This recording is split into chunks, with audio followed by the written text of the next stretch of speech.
Mi nombre es César Landa, soy profesor de Derecho Constitucional e Historia Constitucional del Perú y estoy aquí para responder unas preguntas de la sección de Historia del Derecho que organiza TEMIS.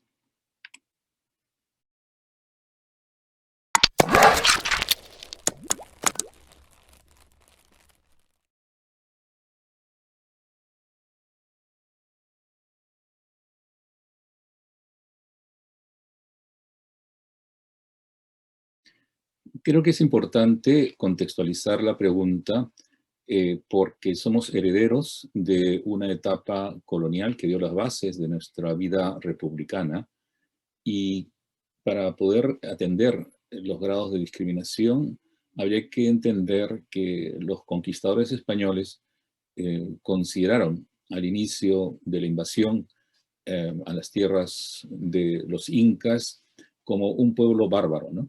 Así, por ejemplo, la Junta de Valladolid, ¿no? El padre Juan Ginés de Sepúlveda, en 1550, apoyándose en las tesis de Aristóteles, caracterizaba a los indígenas como salvajes y bárbaros, por lo que eran seres sin derechos, y sus tierras podían ser objeto de libre conquista, ¿no? En ese sentido, el profesor Carl Schmitt, por ejemplo, escribió en el Nomos de la Tierra: el hecho de privar a los indios por tales razones de la condición de seres humanos tenía, pues, el sentido práctico de conseguir un título jurídico para la gran toma de la tierra y el avasallamiento de los indios, que por cierto Sepúlveda considera como servidumbre y como esclavitud, ¿no? Creo yo que este pasaje refleja la herencia colonial de la sociedad republicana, que si bien se forja hace 200 años en principios de libertad, igualdad y justicia, esta representó los valores de la élite criolla, de los hijos de los españoles nacidos en América, más no de toda la población peruana, que en ese momento le integraba mayoritariamente los pueblos originarios, el pueblo indígena concretamente, pero también en esa época existía ya población afrodescendiente, ¿no? Que fue traída por los españoles como esclavos, ¿no? De modo tal de que al inicio de nuestra independencia, si bien, como dice la Constitución de 1923, claro, y los principios liberales de la independencia, todos somos iguales ante la ley, en la práctica había formas de discriminación. Por ejemplo, el impuesto a la raza indígena, por el cual prestaban su trabajo gratuitamente a los gamonales, a las grandes haciendas, esto durante el siglo XIX, ¿no? Y la propiedad sobre seres humanos afrodescendientes, afroperuanos, que eran incluso vendidos, ¿no? Como semovientes, y había que pagar hasta un impuesto de alcabala, ¿no? De transferencia de propiedad, hasta 1853, que se da la abolición de la esclavitud. Pero luego de ella, y ante la falta de mano de obra también indígena, es que se importa 100.000 trabajadores de China, llamados culíes, de los puertos de Hong Kong, Macao, entre 1849 y en adelante, donde las condiciones de vida de estos migrantes chinos fueron igual a la de la servidumbre o casi la esclavitud, ¿no?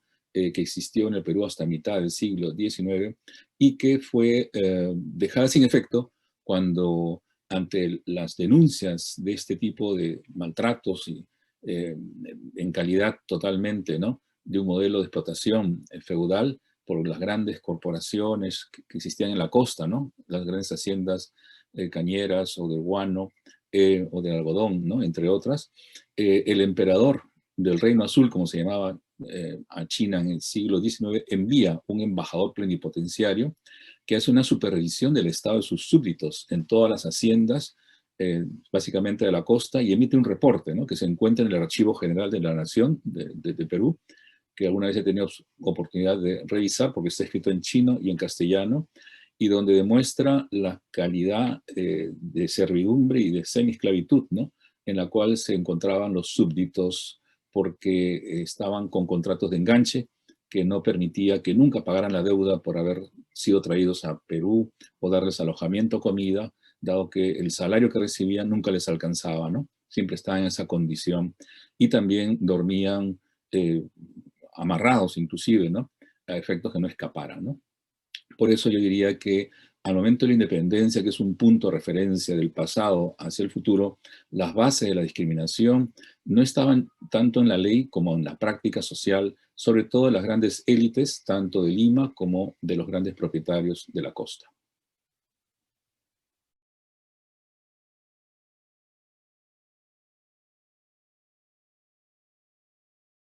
Yo diría que bajo el principio del Estado de Derecho liberal, de todos somos iguales ante la ley, se llegó a invisibilizar lo que en la realidad social acontecía, ya no solamente en el siglo XIX, sino en el siglo XX, porque el proceso de industrialización en el mundo demandaba también productos, ¿no? Ya no solamente del guano, de la caña de azúcar o el algodón, sino también del caucho, ¿no? Por el desarrollo industrial del automóvil, por ejemplo, y otros bienes. Entonces la Amazonía fue objeto, ¿no? De concentración tanto en Brasil, Perú, ¿no? De explotar el caucho, y ahí las poblaciones indígenas amazónicas fueron objetos literalmente de una forma de esclavitud que eran propias de siglos anteriores, ¿no? Por las formas de explotación, incluso de castigo o de muerte ante la falta de producción, ¿no? Hay un famoso empresario Arana en Loreto, ¿no? Que tuvo plantaciones y exportaciones, que dio muchos ingresos, ¿no? Por eso llevaron a este cantante de ópera, Caruso, ¿no? A cantar en una ópera que construyeron en medio de la selva, ¿no? De Brasil, ¿no? Una de las más grandes, ¿no? De la época, como también en Loreto, por ejemplo, en la capital, en Iquitos, eh, el gran diseñador de la Torre Eiffel también diseñó una casa, ¿no? Muy conocida todavía, que está en la Plaza de Armas de Iquitos, para que vean ustedes la importancia del caucho, pero sobre la base de la explotación, ¿no? Y menciono esto porque ese tipo de explotación en la selva a veces no ha terminado todavía, ¿no? En el caso peruano actual, en la zona de explotación minera ilegal o informal o de la tala, también producen casos de servidumbre, en este caso de trata de personas, ¿no? Incluso de menores, ¿no? En la explotación incluso sexual, o también desde ya en el servilismo, ¿no? Por eso el 2016 la Corte Interamericana de Derechos Humanos ha expedido una sentencia contra la esclavitud moderna, en el caso de Brasil, Hacienda Verde, ¿no? Donde pone en evidencia las formas también de explotación contemporánea que Naciones Unidas considera como esclavitud, ¿no?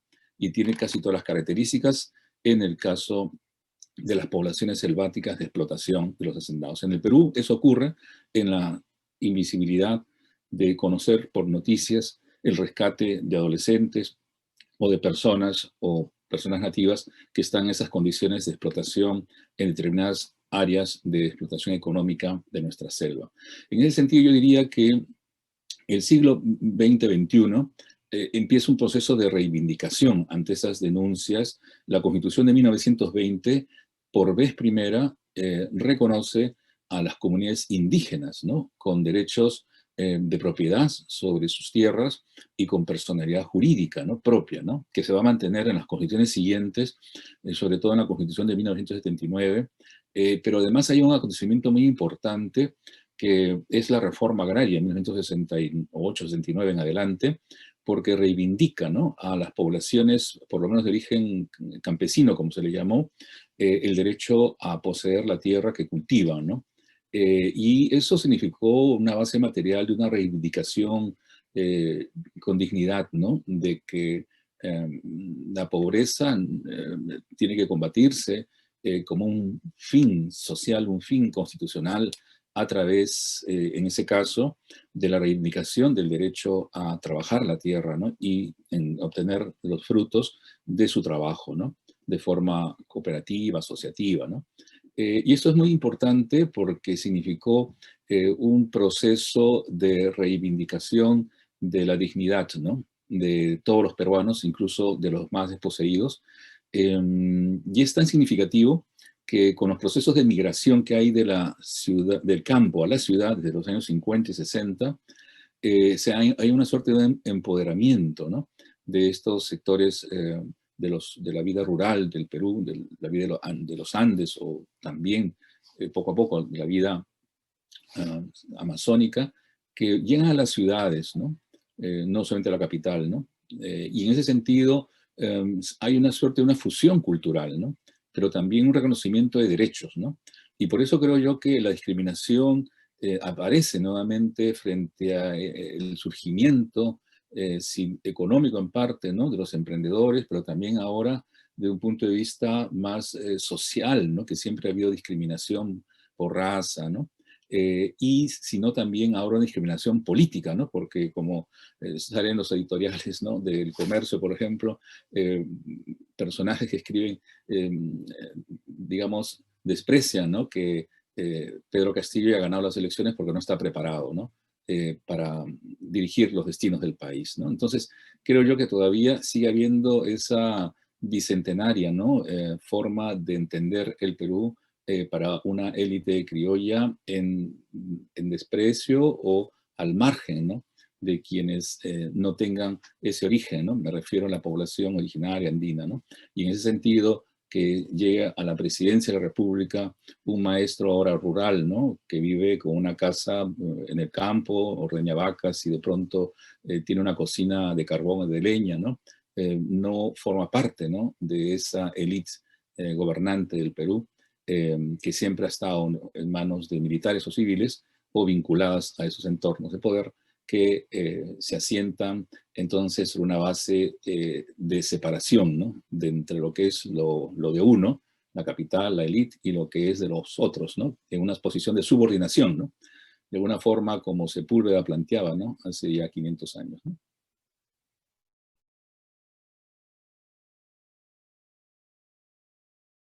Yo creo que el Estado es el garante del interés general, del interés público, es el interés de todos, ¿no?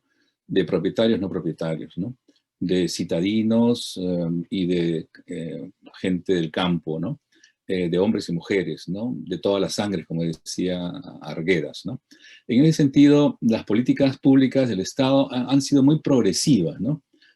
Más allá de la letra de la Constitución, reivindicar a las comunidades indígenas, reivindicar al trabajador, el artículo 2 de nuestra Constitución ya no solamente dice todos somos iguales ante la ley, sino también que no hay lugar a la discriminación por raza, sexo, idioma, religión o condición económica o cualquier otra índole, ¿no? Y en ese sentido, en la última, en la democracia, a partir del 2000 en adelante, ha surgido una preocupación especial, ¿no? Para no discriminar, por ejemplo, a las mujeres, ¿no? Entonces, el enfoque género, no discriminar también históricamente a poblaciones vulnerables como los pueblos indígenas. Se ha reconocido ya también el convenio 169 con derecho a la consulta, ¿no?, de los pueblos indígenas y originarios. También, por ejemplo, a las personas con discapacidad. La Constitución los protege del 79. A las personas con una opción sexual distinta, ¿no?, los LGTBI plus, ¿no? A las personas también, hoy podríamos decir, por origen nacional, ¿no? Los venezolanos que han venido también tienen derecho a la igualdad de trato, ¿no?, en el marco de la ley, ¿no? Inclusive, digamos, a las personas afrodescendientes, ¿no?, que son una minoría, pero igual están discriminadas por raza, ¿no?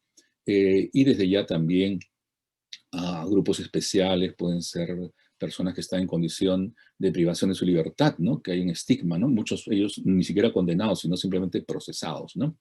De modo tal que hay grupos vulnerables, ¿no? Y en ese sentido, la Constitución creo que necesita un gran cambio, ¿no?, para focalizar no solamente en una postura negativa de no discriminación, sino también una postura afirmativa, ¿no?, de políticas públicas que estén en la Constitución, que reafirmen, ¿no?, precisamente la nivelación, la tutela con acciones afirmativas de los grupos vulnerables y que son históricamente discriminados, ¿no?, por una sociedad patriarcal. Y se requiere una reforma también en la cultura, ¿no?, de la sociedad y en la educación, ¿no? Ayer, por ejemplo, creo que ha sido agredido, ¿no?, en el Club Regatas el presidente de la OMPE, ¿no?, por parte de un personaje porque no acepta, ¿no?, que haya cumplido una función pública determinando que Castillo ganó las elecciones y lo agrede verbal y físicamente, ¿no?, según ha habido denuncia. Entonces, miren esa intolerancia que se expresa no solamente en las ideas, sino también en la condición social, en la condición étnico-cultural diferente, y creo que es importante que un gran proceso constituyente permita una recomposición del pacto social, donde toda la sangre, precisamente, y como decía nuestro historiador Basadre, reafirmar una promesa de la vida peruana de todos, ¿no?, en el bien de nuestra sociedad, que es una sociedad muy rica por esa diversidad cultural, que es una diversidad étnica. Tenemos jugadores de fútbol de todas las razas, de nuestra comida, que no solamente la de Lima, sino las regionales, están apreciada por nosotros mismos y por los valores que dieron lugar a la fundación de nuestra república, ¿no? No solamente libertad, sino también justicia, ¿no? E igualdad, ¿no?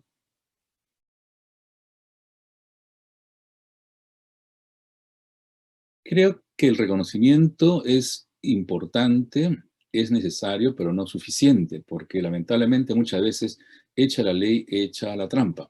Y eso significa entonces de que se requiere políticas públicas, evidentemente, como se han venido implementando a través de las instituciones públicas, como los ministerios y las políticas, ¿no? En favor de los grupos vulnerables, ¿no? Y de la mujer, ¿no?